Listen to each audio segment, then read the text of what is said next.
How's it going, everyone? Dr. Frankie here. I hope you're all doing really well. I'm excited to be here today, um, sharing about one of my latest blogs.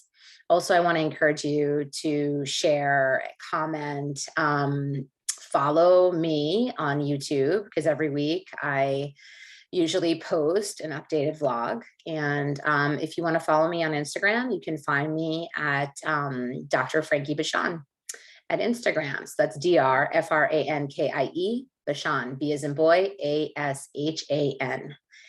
And I hope you enjoy today's topic and article. It's coming out later in life. Conversations about coming out are so often conflated with youth, adolescence, or even childhood. As happy as we collectively are to see more and more youth able to name their identities and live openly, it can be alienating for those of us who recognize ourselves to be on a similar journey of self-discovery in adulthood. We may feel we're at an age where we're already meant to have figured everything out, or that lesbian or bisexual life is centered entirely around youth culture, and that there's no point in coming out if our day-to-day life looks more like 10 a.m. Zoom meetings and blood pressure meds than clubbing or college study dates. Despite that cultural narrative, the reality is that many of us can and do come out later in life, even into our 70s and 80s, to find fulfilling community, partnerships, and a sense of self. If that feels like what you need, here are some of my thoughts on where to start.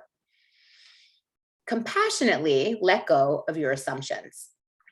In order to get to the level of self-awareness and self-acceptance you're at now, you likely had to let go of a lot of long-held assumptions.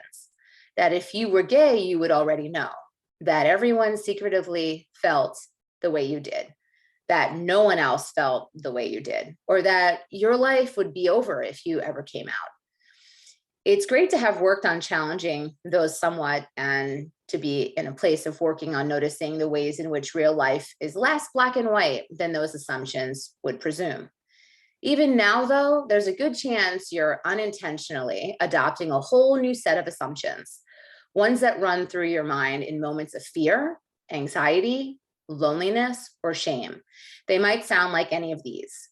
No one will ever believe I'm really gay. I'll never be accepted in the queer community if they knew I was married to a man. Everyone else knows how to date except me. I have no idea what I'm doing. If I meet another lesbian in real life, she'll be able to tell right away I don't fit in. No one will want to date someone who has no experience with other women at this age. There are so many identities and categories, I'll never be able to get it right. Everyone else came out 20 years ago. I'm the only one playing catch up. I'd be laughed out of the bed of anyone I tried to sleep with because I have no idea how to have lesbian sex. These are also very black and white assumptions, and you'll feel a lot less shame and anxiety in this part of your life if you can work on compassionately checking yourself about them. When you notice these thoughts come up or inform your behavior, you can practice gently asking yourself, am I sure that's true? Do I really think I'm the only person on earth who's in this position? Do I really think everyone else is just a dating pro? Is it possible things aren't quite so extreme? Get into the habit of gently correcting these thoughts.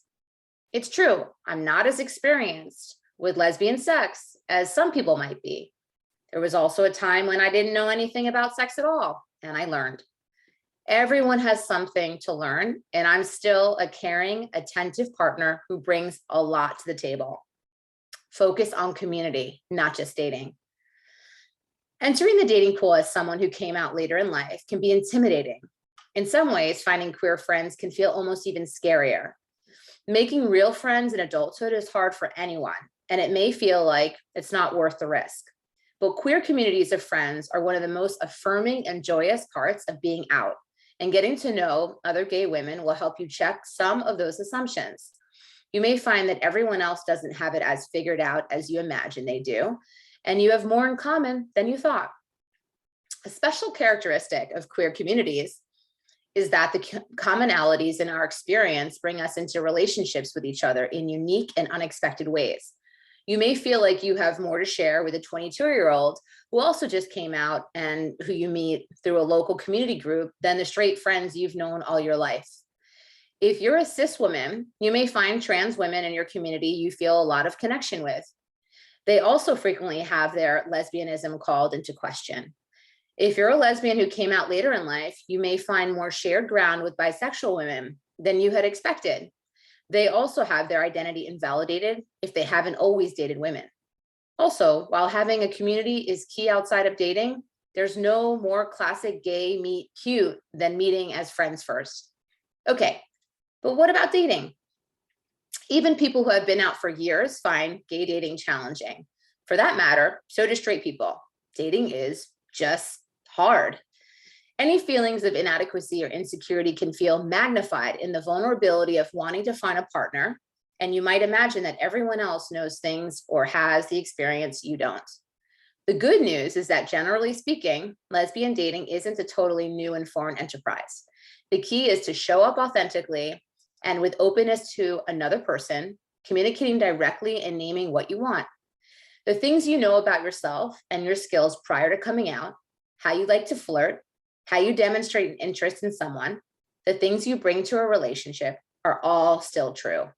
Additionally, think that the things that feel like roadblocks may be less challenging than you assume.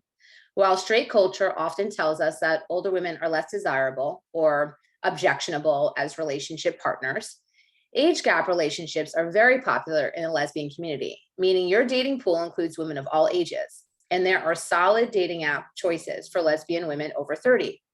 And it may be a comfort that even if not every day works out, one of the easiest ways to make gay friends is with women with whom dating didn't work out.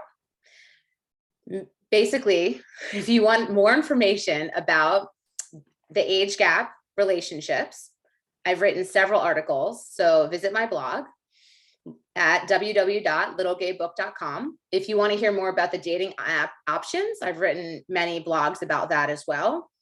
And you can see that at www.littlegaybook.com.